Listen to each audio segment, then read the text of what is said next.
You've probably seen it in every World War II movie. That ugly tubular submachine gun that looks like it was cobbled together in someone's garage. The M3 grease gun.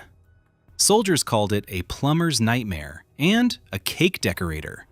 But it became one of the most widely copied submachine guns of the 20th century.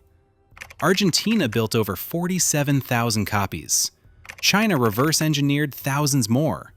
And here's what most people don't know. Some of these copies actually fixed problems the Americans couldn't solve.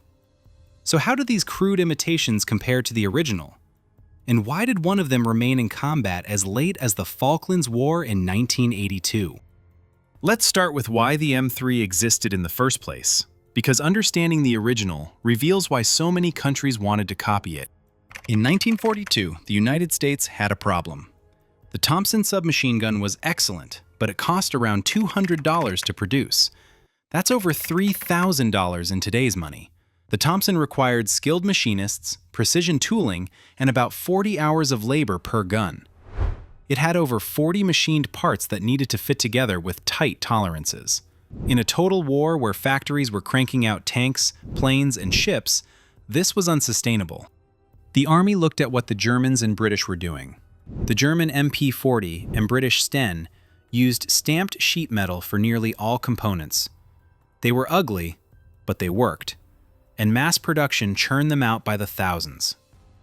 So the Ordnance Department put out a contract for an American version, something that could be manufactured fast, cheap, and in enormous quantities. George Hyde, working at General Motors' Guide Lamp division, a company that normally made headlights and taillights for cars, took on the challenge. Think about that for a moment. The factory that made your car's taillights was about to design one of the war's most important weapons. Hyde's design was brutally straightforward. Stamped sheet metal receiver welded together. A wire stock that telescoped. A heavy bolt that kept the rate of fire manageable. And it looked exactly like a mechanic's grease gun, which is how it got its nickname. When soldiers first saw it, they hated it. It looked cheap. It looked crude. It looked like something that would jam and fail at the worst possible moment. But here's the thing. Production cost came in around $21 per unit. That's about 1/10 the price of a Thompson. Manufacturing time dropped from 40 hours to less than 5 hours per gun. By December 1942, the M3 was officially adopted. By mid-1943, production was in full swing at Guide Lamp's Detroit facility. The M3 weighed 8 pounds empty. Length measured 30 inches with the stock extended, 23 inches collapsed. It fired 45 ACP from a 30-round magazine at about 450 rounds per minute. That slow rate of fire was actually a feature, not a bug. The gun stayed controllable and let soldiers fire short, accurate bursts instead of wasting ammunition. The cyclic rate was so slow, you could actually hear individual shots in a burst. Effective range ran about 100 yards, though the sights were rudimentary at best. The gun operated on straightforward blowback, firing from an open bolt. Pull the trigger, the bolt goes forward, strips around from the magazine, fires it, and the recoil pushes the bolt back. No gas system, no complicated mechanisms. But the M3 had problems, serious problems that would haunt it throughout the war. The side-mounted cocking handle broke constantly, fabricated from low-grade steel with improper heat treatment. Drop the gun, the handle snaps off, and you're holding a useless chunk of metal. The magazine was difficult to load and jammed with even a little dirt. And while designed to be cheap and easily replaced rather than carefully repaired, depots still had to maintain and modify them to keep units supplied. The M3 began appearing in combat in 1943 and saw wider use in Europe by 1944, including with some airborne units during the Normandy campaign. Reactions were mixed. Some soldiers appreciated that it didn't need to be disassembled before a jump and could be put into action immediately after landing. Others despised it. Don Burgett of the 101st Airborne called it a piece of junk. Most troopers in the 82nd, if given a choice, preferred to keep their Thompson submachine guns. The gun's reputation suffered when field reports started coming back about failures. Soldiers complained that the cocking lever would break. Magazines proved unreliable. Repair depots across Europe were kept busy modifying damaged M3s to keep them operational. By late 1944, the Army fixed many of these issues with the M3A1. The fragile cocking handle was eliminated entirely and replaced with a finger hole in the bolt. You stuck your finger in the hole and pulled the bolt back. The ejection port was enlarged, making jam clearing easier. A guard was added to the magazine catch to prevent accidental releases. The wire stock was redesigned to function as a magazine loading tool and barrel wrench. The M3A1 was more reliable, lighter at under 8 pounds, and easier to maintain. Roughly 80,000 M3A1s were produced before the war ended, with more manufactured during the Korean War, compared to over 600,000 M3s produced during World War II. Still, the design worked. Despite all its flaws, it was effective at close range. Tank crews loved it because it was compact and could be stowed easily. And other countries noticed. Across the Pacific, the Chinese nationalists were fighting a brutal civil war against the communists. American Lend-Lease had supplied them with M3 grease guns during World War II when they were fighting Japan, and they needed more. But they lacked the budget or industrial capacity to import them. So they did what desperate armies have always done. They copied them. At the Shenyang Arsenal, also known as the 91st Arsenal, near Mukden in Manchuria, Chinese engineers reverse-engineered the M3A1 and created the Type 36. The designation came from the Chinese Republic calendar, which started in 1911, so Type 36 means it was adopted in 1947.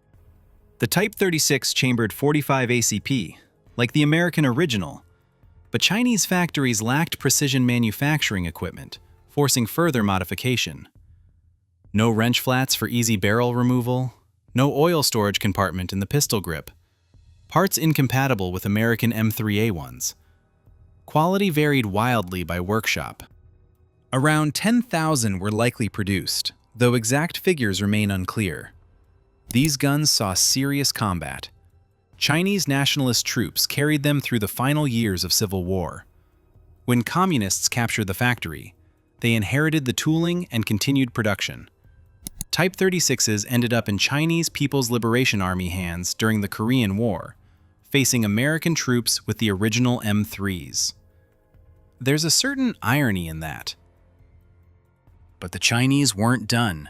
A 9mm version, called the Type 37, was manufactured at the Jinling Arsenal near Nanking. The Type 37 used a 32-round Sten magazine with a modified barrel and bolt to handle the shorter 9mm parabellum round. The barrel extended about 8mm further into the receiver than the 45 version to reliably feed the shorter cartridge. This made sense because China was flooded with 9mm ammunition after World War II. The Japanese had used 9mm, captured Sten guns used 9mm. Meanwhile, 45 ACP was expensive and hard to find. The quality of Chinese copies ranged from surprisingly good to dangerously bad. Some worked reliably for years. Others would overheat after a few magazines, jam constantly, or fail to extract spent casings. But they were cheap, manufacturable in primitive workshops, and in a civil war where both sides were desperate for weapons, that was enough. Halfway around the world in Argentina, a very different copy was taking shape. In October 1950, members of the Argentine Army watched a demonstration of the M3A1 at a factory in Rosario. They were impressed. Argentina needed a modern submachine gun, and the grease gun fit the bill perfectly. So they acquired a license to produce it domestically at the Fábrica Militar de Armas Portátiles, known as FMAP. But there was a problem. The license didn't include detailed production drawings. Argentina had the rights to make the gun, but not the blueprint showing how to manufacture it. So they brought in an Italian gunsmith named Eduardo Sustersic, who had worked in weapons factories in Brescia, Italy. He reverse-engineered available M3A1 samples and created production drawings from scratch. The result was the PAM-1, which stood for Pistola Ametralladora Modelo 1. Production began in 1954 at FMAP in Rosario. But the Argentines made one critical change: 9mm Parabellum instead of 45 ACP. This aligned with Argentine military standards and simplified ammunition logistics. The conversion required modifying barrel, bolt, and magazine well.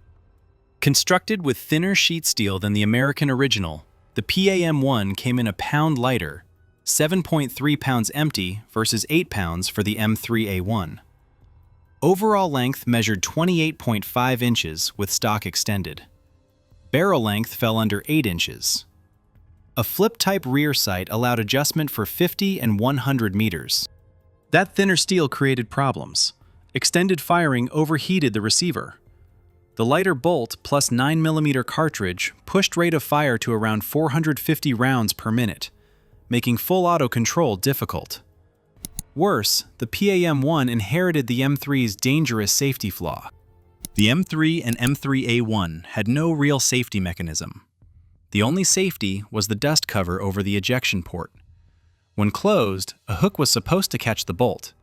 But if you dropped the gun hard enough, the cover could dent, the hook could disengage, and the bolt would slam forward. If a loaded magazine was in the gun, it would fire. This caused documented accidental discharges and fatalities in the U.S. Army. It caused fatalities in Argentina, too. So in 1963, FMAP engineers developed the PAM-2. A grip safety was added behind the magazine housing, similar to what you'd find on an Uzi. You had to squeeze the safety lever to release the bolt. This fix should have been on the original M3 from the beginning. Between 1963 and 1968, FMAP converted over 16,000 PAM-1s to the PAM-2 standard. About 1,100 new PAM-2s were also produced. In total, roughly 47,000 PAM series guns were manufactured between 1954 and 1972. And these guns saw real combat. Argentine forces carried them during internal security operations throughout the 1960s and 70s. Police forces used them, and in 1982, when Argentina invaded the Falkland Islands, PAM-2 submachine guns were there. Photographs from the conflict show Argentine soldiers armed with grease guns defending positions against British forces. Some were captured and tested after the war. The PAM series demonstrated that a good copy could actually improve on the original. The grip safety was a genuine innovation that made the gun safer. The 9mm chambering made more sense for a military not swimming in 45 ACP ammunition. And despite the thinner steel, PAM guns served reliably for nearly 30 years. So how do these copies stack up against the original? The American M3 and M3A1 were designed for mass production during total war. They were cheap and effective. About 650,000 to 700,000 were produced total, serving from World War II through the Korean War, Vietnam, and even the Gulf War in 1991. Tank crews loved them because they were compact and didn't need much maintenance. The Chinese Type 36 and Type 37 were desperate wartime copies manufactured with whatever resources were available. Quality was inconsistent. Some worked well, others didn't. But they put functional submachine guns into the hands of soldiers who desperately needed them during one of the bloodiest civil wars in history. And they saw action in the Korean War. The Argentine PAM-1 and PAM-2 were the most successful copies. Over 47,000 were produced over 18 years. The safety problem that plagued the American original was fixed. Service continued through multiple conflicts into the 1990s. Semi-automatic civilian versions were even sold commercially in Argentina. The M3 grease gun itself was officially replaced in the late 1950s, but remained in service with tank crews and special units for decades, including during Desert Storm in 1991. That's over 40 years of active service for a gun designed to be cheap and easily replaced. The legacy of the grease gun isn't about the gun itself. It's about what it represented. You didn't need precision manufacturing and skilled machinists to build an effective military weapon. You needed sheet metal, welding equipment, and a good design. This philosophy influenced firearms development for decades. The M3 wasn't pretty. It wasn't elegant. Soldiers called it every unflattering name they could think of. But it worked. And it was so basic that countries with limited industrial capacity could copy it and field it within months. The Chinese demonstrated you could reverse engineer it in primitive workshops. The Argentines showed that deliberate modifications could improve the original. And soldiers on 3 continents confirmed that when bullets started flying, ugly guns killed as effectively as beautiful ones. These weapons stood the test of time, not for being the best, but for being good enough. In war, that's often all you need. The M3 grease gun and its copies showed that effective weapons don't need to be works of art. They need to work when you pull the trigger. If this kind of military history interests you, subscribe so you don't miss the next one.